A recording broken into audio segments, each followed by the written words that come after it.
நம்ம beta fish டேங்க்ல எப்பயுமே வந்து நம்ம செடி வளர்க்கணும். அது ஏன்னு பார்த்தீங்கன்னா, இதுக்கு தான். பார்த்தீங்களா, ராஜா வீட்டு கன்னுக்குட்டியா தூங்கிட்டு இருக்கு. இந்த மாரி தான் பீட்டா ஃபிஷ் எப்பயுமே வந்து டேங்க்ல வந்து ஆக்டிவா சுத்திட்டே இருக்காது. 2 ரவுண்ட் அடிக்கும். அதுக்கப்புறம் ரெஸ்ட் எடுக்கும். இந்த மாரி சுத்திட்டு இருக்கும். மத்த மீன் மாரி சுத்திட்டே இருக்காது. ஆனா வேகமாலாம் நீந்தும். ஆனா இந்த மாரி அடிக்கடி ரெஸ்ட் எடுக்கும். இந்த மாரி நீங்க வைக்கலாம். அது ஓரளவுக்கு வந்து ரெஸ்ட் எடுக்க ஒரு டைம் கிடைக்கும். அதே மாரி மத்த பீட்டா ஃபிஷ் அட்டாக் பண்ணுது அப்படின்னா, தப்பிக்கிறதுக்கு இந்த மாரி மேல போய் உட்காந்து ஓரளவுக்கு ரெஸ்ட் எடுக்கும்.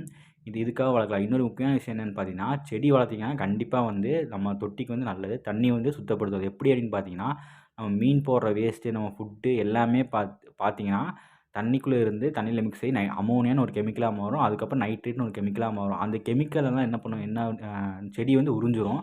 இந்த மாரி மணி பிளான்ட்டோ இல்ல ஃபாக்ஸில் 2ல எது வச்சாலுமே அக்வாரியம் சாயில் இந்த மாரி லைட்டு கீட்டு எல்லாம் அதிகமாலாம் தேவையில்ல.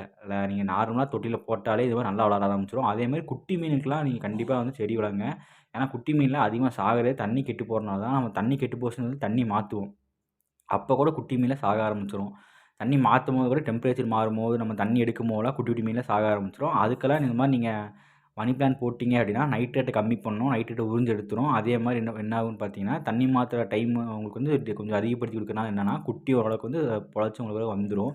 நீங்க கண்டிப்பா வந்து அ இந்த வெயில் காலத்துக்கு வந்து செடி கண்டிப்பா வளருங்க தொட்டியில. அப்போ வளர்த்தா தான் ஓரளவுக்கு வந்து இந்த ஹீட்ட வந்து கொஞ்சம் கம்மி பண்ணி கொடுக்கும் தண்ணியில.